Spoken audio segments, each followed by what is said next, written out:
ക്രൈസ്തലോ ക്രൈസ്റ്റിൽ 8 വർഷത്തെ സംഘം ഒരുക്കുന്ന യേശു എന്നെ തൊട്ടു എന്ന പ്രോഗ്രാമിലേക്ക് ഏവരെയും ഞങ്ങൾ സ്വാഗതം ചെയ്യുന്നു. അതെ, 7ാമത്തെ എപ്പിസോഡാണ്. ഇന്നൊരു പുതിയ ആന്റിയുമായിട്ടാണ് നമ്മൾ കടന്നു വന്നിരിക്കുന്നത്. ആന്റി ഒന്ന് പരിചയപ്പെടുന്നതിന് മുമ്പേ നമുക്കൊരു പാട്ട് ശ്രമിക്കാം.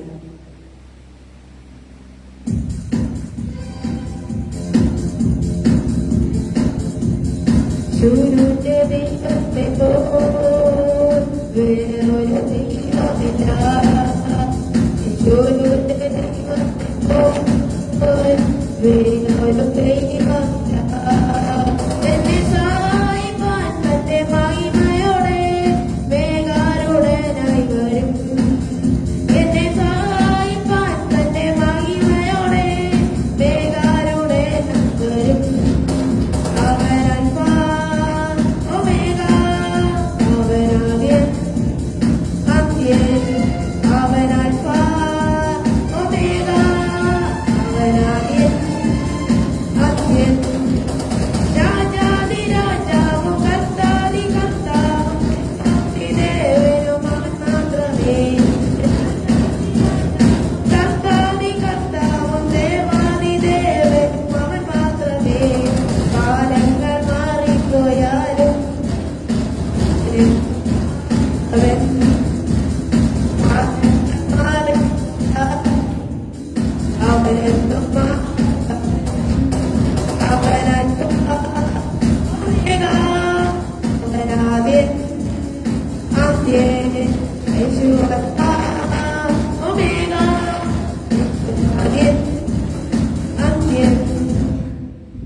എന്റെ പേര് സിൽവിക്കുട്ടി ജോർജ്.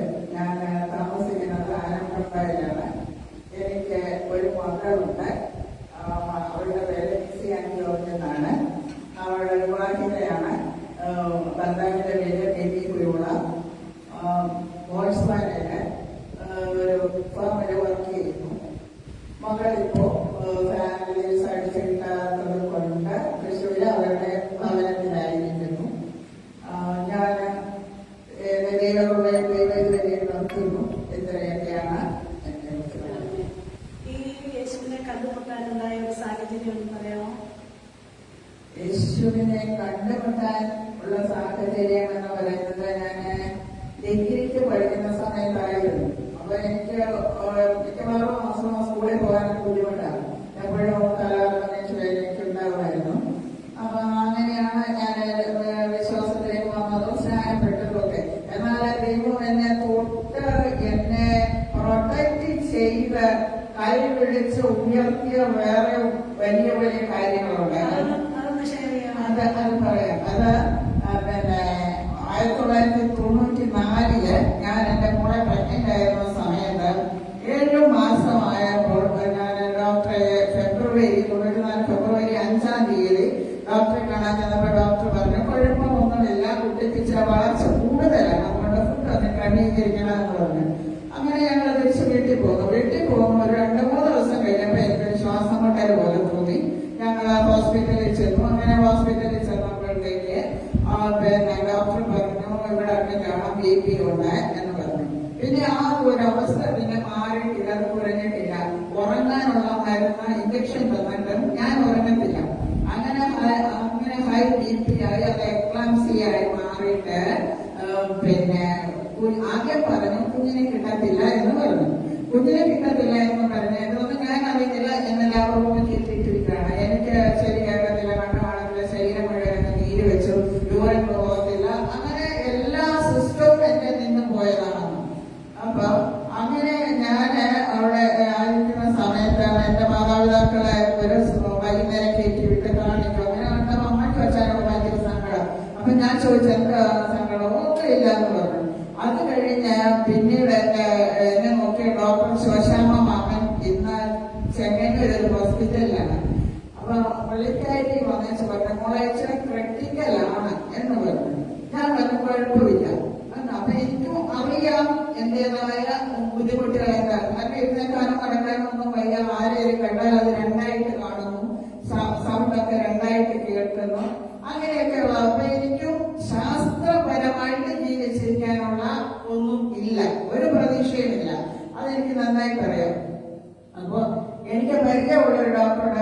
കോശി ഡോക്ടർ വന്നിട്ട് പറഞ്ഞ സിൽവക്കുട്ടി ഇഷ്ടമുള്ള ഭക്ഷണം എല്ലാം കഴിച്ചോളാൻ പറഞ്ഞു. ഞാൻ പറഞ്ഞു എനിക്ക് സിസേറിയൻ ആണല്ലോ പറഞ്ഞിരിക്കുന്നത്, പിന്നെ ഞാൻ എങ്ങനെ ഇഷ്ടമുള്ള എല്ലാം കഴിക്കുന്നതെന്ന് പറഞ്ഞു. പിന്നെ ഡോക്ടർ പെട്ടെന്ന് അങ്ങ് പോയി. അപ്പൊ ഒരു പറ്റ ഡോക്ടേഴ്സ് വന്ന് വെച്ച് പറഞ്ഞു അതിനെ ഡെലിവറി ആക്കി കുഞ്ഞിനെ കളഞ്ഞേക്കെ എന്ന് പറഞ്ഞു. അപ്പൊ എന്റെ ഡോക്ടർ പറഞ്ഞു അത് നടക്കത്തില്ല, അവക്കേറെ പ്രത്യാശയുണ്ട്, വിശ്വാസവുമുണ്ട്, കുഞ്ഞും അവളെ ജീവിച്ച് വരുമെന്ന്. ഞാൻ ഡോക്ടറോട് പറഞ്ഞല്ലോ. അപ്പൊ ഇവിടുന്ന് ഒരു 4-5 പേര് പിന്നെ ബ്ലഡിന് വേണ്ടിയിട്ട് അവിടെ നടത്തിയിട്ടുണ്ടായിരുന്നു. അപ്പൊ ഞാൻ പറഞ്ഞു ഡോക്ടറെ എനിക്ക് ബ്ലഡ് ഒന്നും വേണ്ട, മേജറും മൈനറും ക്രോസ് മാച്ച് വേണമല്ലോ.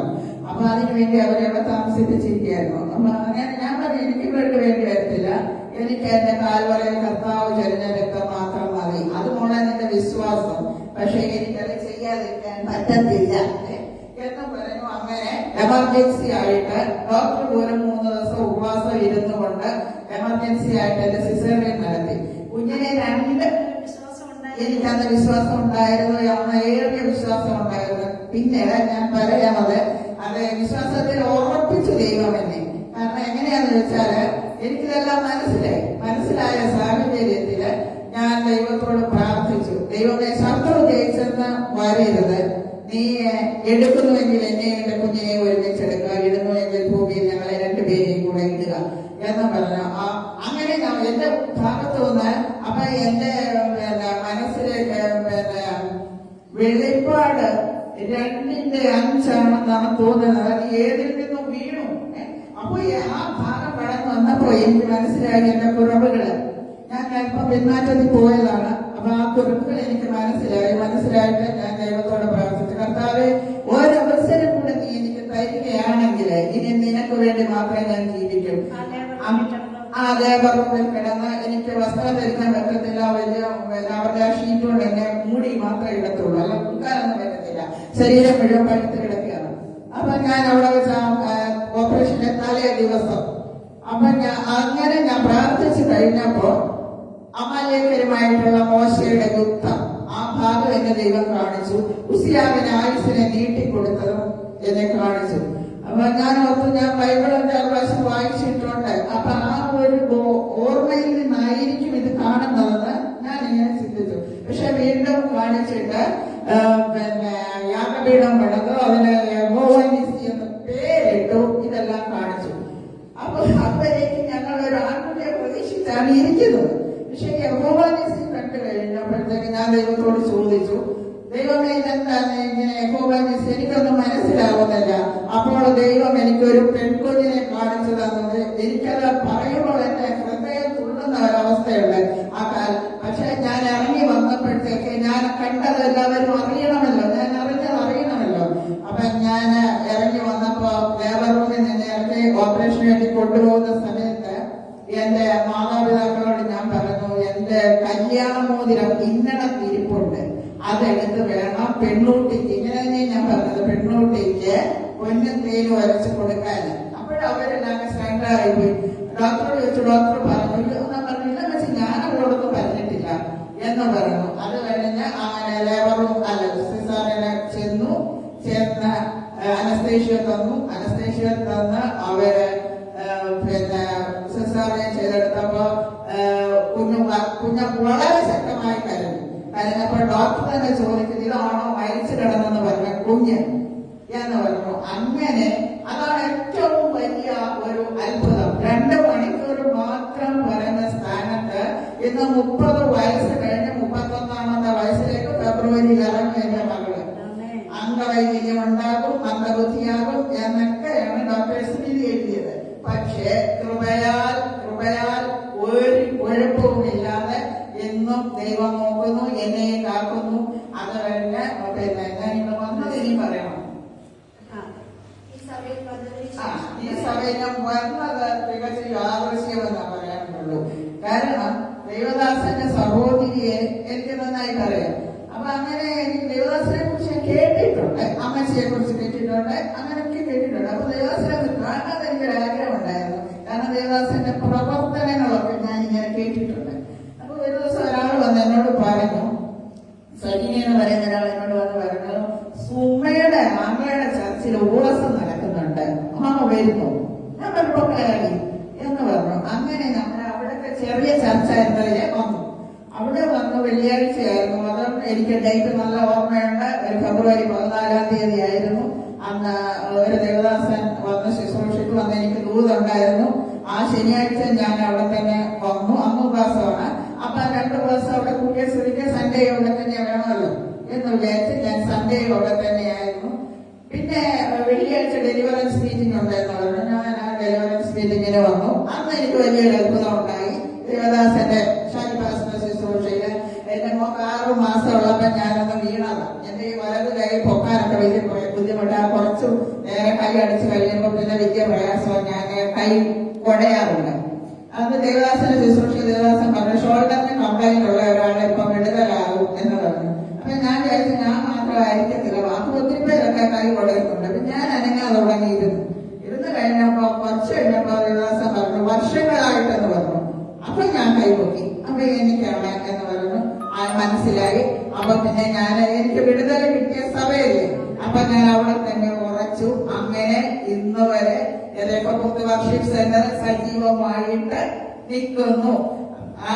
ആത്മീയമായിട്ടും ഒരുപാട് ഉയരാൻ എനിക്ക് സാധിച്ചു. ഞാൻ അന്യഭാഷയിലൊക്കെ ആരാധിക്കുമെങ്കിലും അങ്ങനെ വിട്ടുകൊടുത്ത് ആരാധിക്കത്തില്ലായിരുന്നു. എനിക്കൊരു മടിയുണ്ടായിരുന്നു. പക്ഷെ എന്നാൽ ഇവിടെ അങ്ങനെയല്ല. ഇവിടെ ആത്മാവിന്റെ വല്ലാത്ത ഒരു തിരത്തലാണ് ഉണ്ടാകുന്നത്. അപ്പൊ എത്ര പിടിച്ചു വെച്ചാലും നമുക്ക് ഇരിക്കാൻ പറ്റത്തില്ല. അതുകൊണ്ട് ആത്മീയ നിലവാരത്തിൽ ഒരുപാട് ഉയരാനും എനിക്ക് സാധിച്ചു. പ്രിയരെ, അനുഗ്രഹിക്കപ്പെട്ട ഒരു സാക്ഷ്യമാണ് നമ്മൾ കേട്ടത്. ജീവിതത്തിന്റെ ഏത് പ്രശ്നങ്ങൾ കടന്നു വന്നാലും അവിടെ ഇറങ്ങി വരുന്നൊരു കർത്താവ്, ആമേ കഷ്ടതയെ യഹോവയോട് നിലവിളിക്കുമ്പോൾ ഉത്തരം എണ്ണുന്നൊരു കർത്താവ്, നമ്മുടെ താഴ്ചയെ നമ്മെ ഓർക്കുന്നൊരു കർത്താവ്. ലോകവൈദ്യന്മാർ ആ കുഞ്ഞിനെ കിട്ടത്തില്ലെന്നൊക്കെ പറഞ്ഞതാ അല്ലേ? ആ കുഞ്ഞിനെ കിട്ടത്തില്ലെന്ന് പറയുന്നത്. പക്ഷെങ്കില് ഇന്ന് ആരോഗ്യത്തോടൊരു മിടുക്കിയായിട്ട് ആമേൻ ഇന്ന് ഈ ഭൂമി ജീവിച്ചിരുന്ന ദൈവത്തിന്റെ മഹത്വത്തെ വർണ്ണിക്കുന്നു. പ്രിയരെ, നിങ്ങളുടെ ജീവിതത്തില് ഏതെല്ലാം പ്രശ്നങ്ങളിൽ കൂടി കടന്നുപോയാലും വളരെ ഉറപ്പോടെ എന്തിനാ ഈ സാക്ഷ്യമൊക്കെ പറയുന്നതെന്ന് ചോദിച്ചാല് അത് നമ്മൾ എന്തെല്ലാം കഷ്ടതയിൽ കൂടി കടന്നു പോകുന്നവരാ. ആ കഷ്ടതയിൽ എന്നെ അറിയുന്ന ഒരു കർത്താവുണ്ട്. ഞാൻ വിളിച്ചപേക്ഷിച്ചാൽ ഉത്തരം നൽകുന്നൊരു കർത്താവുണ്ടെന്നാ ഈ സാക്ഷ്യങ്ങളിൽ കൂടിയൊക്കെ നമ്മളെ അറിയിച്ചിരിക്കുന്നത്. അതുകൊണ്ട് നിങ്ങൾ ഏത് പ്രശ്നത്തിൽ കൂടി കടന്നുപോയാലും നിങ്ങൾ നിങ്ങളെ ഇരിക്കുന്ന സ്ഥാനത്ത് ഏതവസ്ഥയിലാണോ അവിടെ നിന്നുകൊണ്ട് യേശുവേ എന്നെ വിടുവിക്കണമേ, എന്നെ സൗഖ്യമാക്കണമേ, ആമേൻ എന്ന് നിലവിളിച്ചാൽ ആ നിശ്ചയമായിട്ട് അവിടെ ഇറങ്ങി വരുന്ന ഒരു ദൈവമുണ്ട്. ആ ദൈവത്തിന്റെ പാദപീഠത്തില് നിങ്ങളെ തന്നെ സമർപ്പിക്കാം. ഇന്ന് സാക്ഷി പറഞ്ഞല്ലോ, പ്രേക്ഷകരെ ഓർത്തുകൊണ്ട് ബിൻസി ഇപ്പൊ പ്രാർത്ഥിച്ചത്.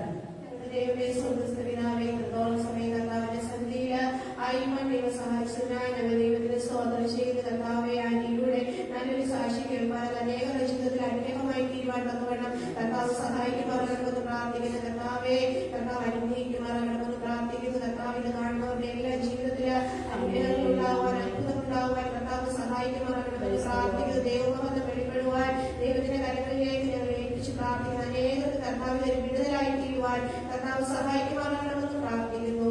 കർത്താവിന്റെ പ്രാർത്ഥന കേട്ടതിനായി സ്തോത്രം. യേശുവിന്റെ നാമത്തിൽ തന്നെ ആമേൻ. നാളെ ഇവിടെ ആരാധനയുണ്ട്. രാവിലെ 8:30 യൂത്ത് വർഷിപ്പ് തുടങ്ങും. യുവജനങ്ങളുടെ ആരാധന. അത് കഴിഞ്ഞിട്ട് 9:15 മുതൽ മെയിൻ സർവീസ് തുടങ്ങിയാണ്. കർത്താവിന്റെ ദാസൻ ഷാജി പാസ്റ്റർ മീറ്റിംഗിലെ വചനം സംസാരിക്കുന്നു. അനേക രോഗികൾ സൗഖ്യമാകുന്നു. ദൈവത്തിന്റെ അത്ഭുതങ്ങൾ ആമേൻ ഓരോ ആരാധനയിലും വെളിപ്പെടുന്നത് കാണുവാനൊക്കെ വേണം സർവകൃപാലുവായ ദൈവം ഇടയാക്കുന്നു. പ്രിയരെ, നിങ്ങളെ ഞങ്ങൾ ഇവിടേക്ക് സ്വാഗതം ചെയ്യുന്നു. ദൈവമായ കർത്താവ് അനുഗ്രഹിക്കും.